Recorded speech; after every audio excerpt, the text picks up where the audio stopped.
Vous connaissez qui est bandit.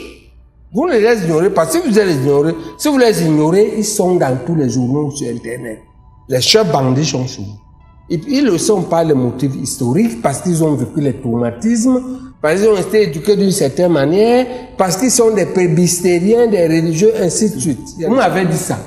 Vous m'avez dit qu'il faut se méfier de la mise aux responsabilités. Des camarades au passé douteux, à la réputation scabreuse.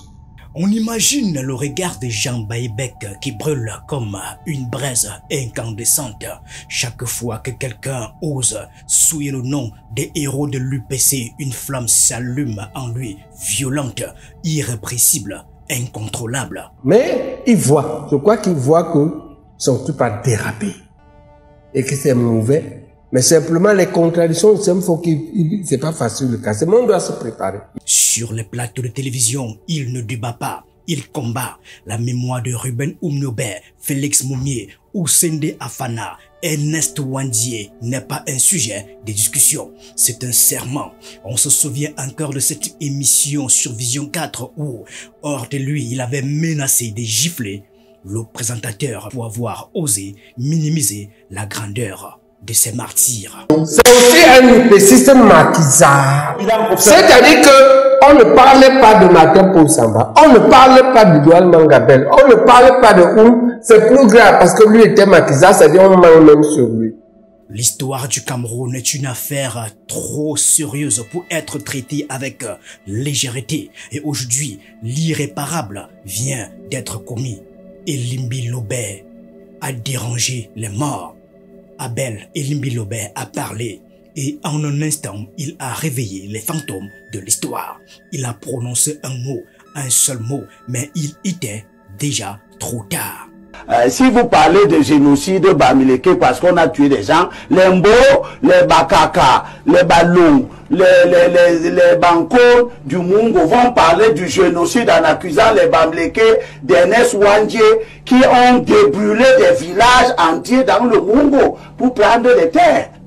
Et ça ne se passe pas avant les indépendances. Ça se passe entre 60 et 71 quand on arrête Ernest Wandié, qui est un bandit, un grand bandit. Comment ça? Il ne faisait pas de la politique. Le terme au Cameroun était déjà indépendant. Quand Semengue et les Tondekoto dans l'armée camerounaise combattent Ernest Wandié, le Cameroun est déjà indépendant. Il n'y a aucune raison de dire qu'on fait une lutte pour la libération. Et il était bandit comment? Il était un bandit, il brûlait des villages pour rien. Ernest Wandié, un bandit? Le maquisard qui a sacrifié sa vie pour la libération du Cameroun? L'homme qui a affronté la mort avec le courage d'un lion, qui a refusé de fuir, qui a préféré mourir debout plutôt que de se rendre aux forces néocolonialistes?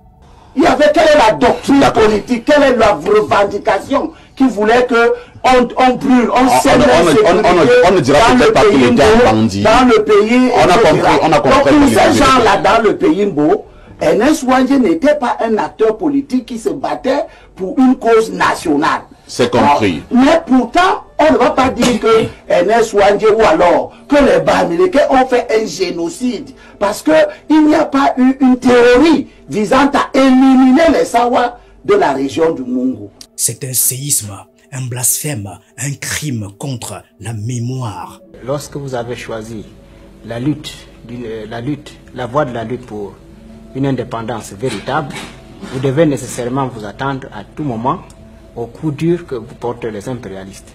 Mais nous avons l'habitude de dire que c'est parce que les impérialistes nous portent beaucoup de coups que nous sommes devenus et nous devenons chaque jour plus aguerris pour la lutte.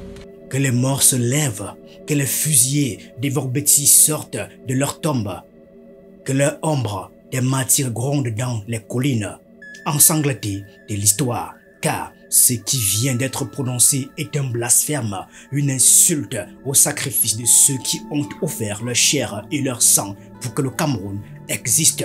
Dans l'air, un grondement sourd, c'est la colère des ancêtres, c'est l'orage de l'histoire.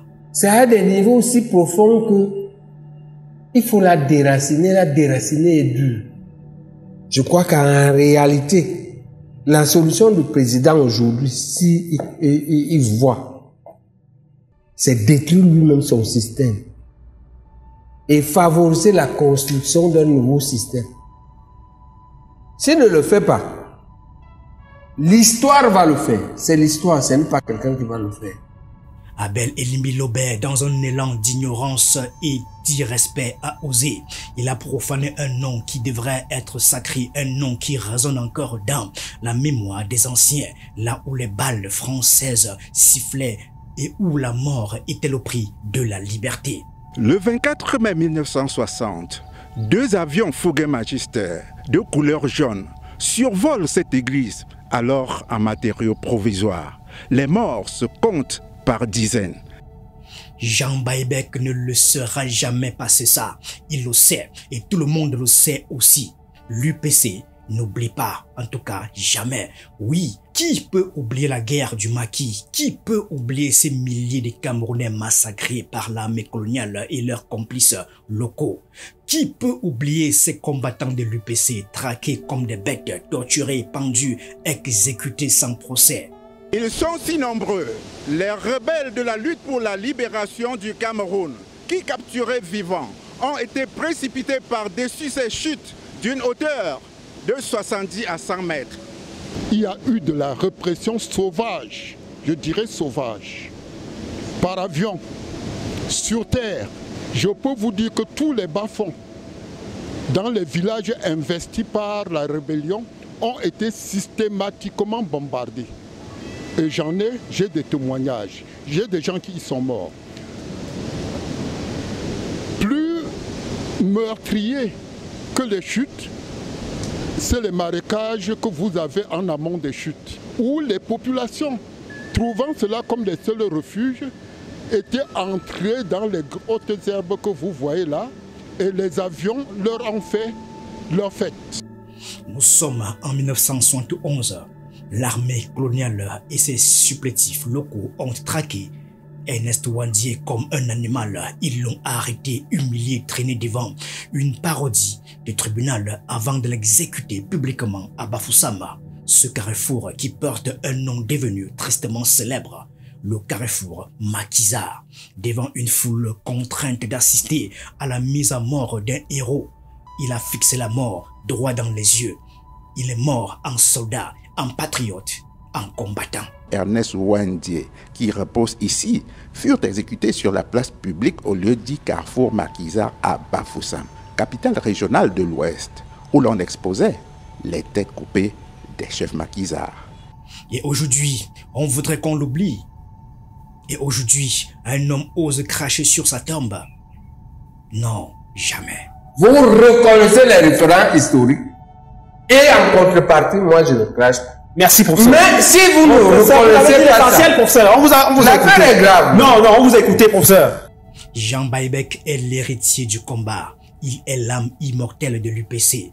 Il ne débat pas avec l'histoire. Il la protège, il la défend, il la hurle. L'incarnation vivante de cette lutte que les colonialistes croyaient avoir enterrée. Et il ne pardonne pas, surtout pas l'humiliation des héros.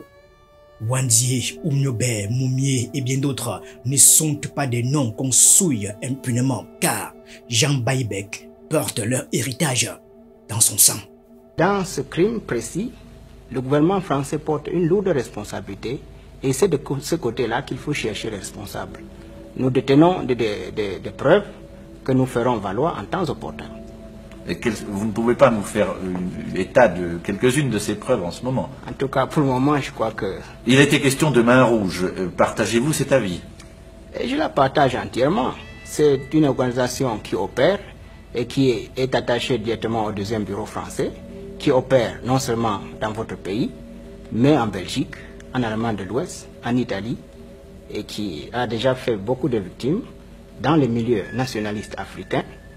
Et dans l'UPC en particulier, avez-vous le sentiment que la Main Rouge ait effectivement fait quelque action de ce genre?